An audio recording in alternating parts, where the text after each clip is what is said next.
भागवत की कथा को कोई भी नहीं ऐसी नहीं करा सकता जब तक कि भगवान की कृपा ना हो जाए।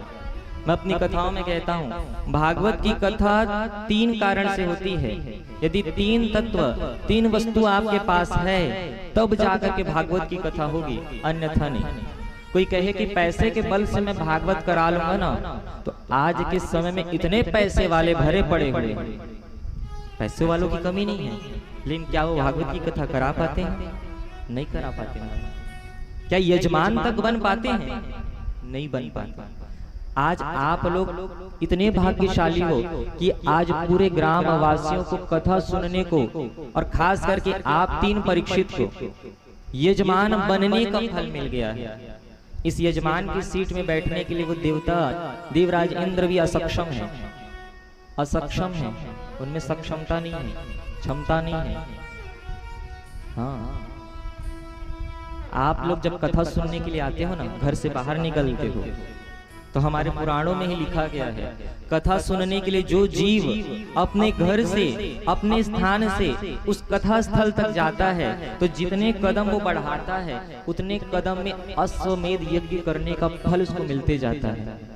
और साथ ही साथ वो देवता जो स्वर्ग में रहते हैं ना, वो आपके इस जीवन की प्रशंसा करते हैं और आपको देख करके कहाँ जाते हैं? कहे ब्रह्मा जी के पास चले जाते हैं, और ब्रह्मा जी के पास जाकर के प्रार्थना करते हैं, प्रभु आप एक कृपा करना ना। कहे कैसी कृपा? कहे जल्दी से ना ये देव योनि समाप्त हो और हमें मनुष्य योनि में भेज दो। अरे देव योनि को छोड़ करके मनुष्य योनि में जाना चाहते हो? कहे क्यों? तो कहे महाराज ये मनुष्य योनि में जन्म लेना सबसे बड़ा सार्थक है, क्योंकि इस धराधाम में भगवान की कथा सुनने को मिलता है, और वो मनुष्य भगवान की कथा को सुनने के लिए चाहते हैं। तो प्रभु हमें वैसी कृपा चाहिए, हमें भगवान की कथा चाहिए। सोचो, देवता अपनी देव योनि को छोड़ने को तैयार है और इस धराधाम में जन्म लेने के लिए तरसते हैं। वो फल आपको मिला हुआ है। तो कथा को ना कभी पैसे के बल पर नहीं खरीदा जाता, पैसे को कभी शारीरिक बल से भी नहीं खरीदा जाता। शारीरिक बल किसी का ज्यादा है, कहे कि मैं भागवत करा दूंगा, भागवत में बैठ जाऊंगा, तो उसमें क्षमता नहीं। भागवत की कथा को कोई अपने नाम के बल से करा दे तो ये भी असंभव है। तो भागवत की कथा कैसे होती है महाराज?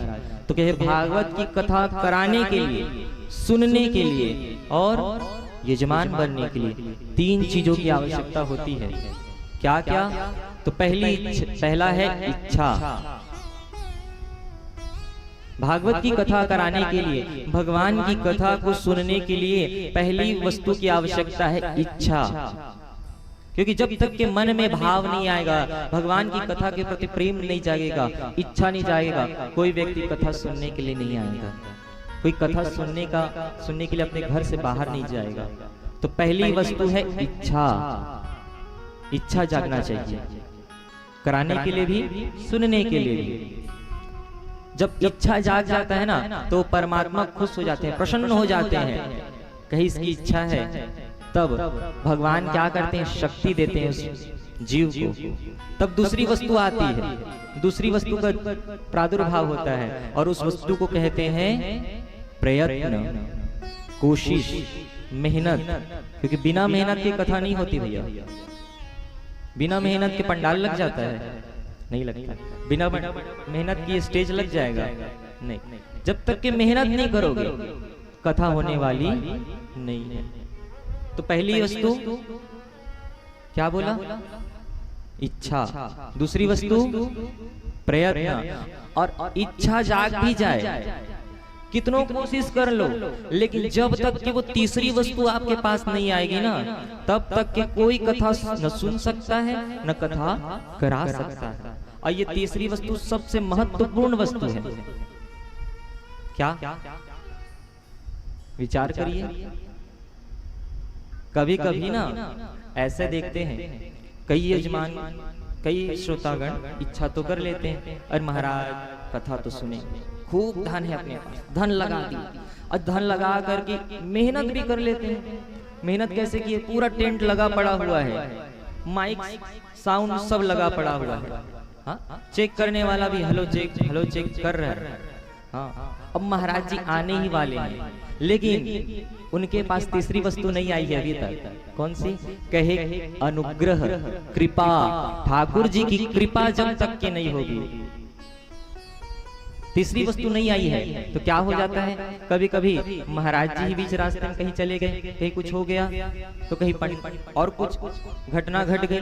तो कहने का तात्पर्य भैया, जब तक के इच्छा, प्रयत्न और अनुग्रह, भगवान की कृपा जीव मात्र पर नहीं होगी, तब तक के कोई जीव इस कथा पंडाल में न आ सकता है, न कथा सुन सकता है। आप पर कृपा की है भगवान, जितने यहाँ पर बैठे हुए हो ना, आप सब पर भगवान की कृपा है। सबको भगवान ने सेलेक्ट किया है। क्या किया है? क्या किया है?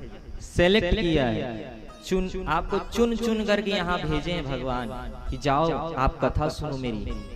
हाँ, जैसे आप लोग चुनाव होता है, सरपंच को क्या करते हो आप? मतदान करके उसको सिलेक्ट करके सरपंच के पद में बैठाते हो ना। वैसे ये परमात्मा, ये जिसको चाहते हैं, जिससे प्रेम करते हैं, जिसको अपना मानते हैं, उसे सेलेक्ट करते हैं। यहाँ पर एक एक व्यक्ति सेलेक्टेड पर्सन हो। देखो, वरना गांव की संख्या कितनी है? पूरे गांव की संख्या कितनी है? हा? लेकिन फिर भी कितने लोग यहाँ पर आके बैठ पा रहे हो? इसी में आप लोग विचार कर लो। हाँ, तो परमात्मा ने सबको सेलेक्ट करके भेजा।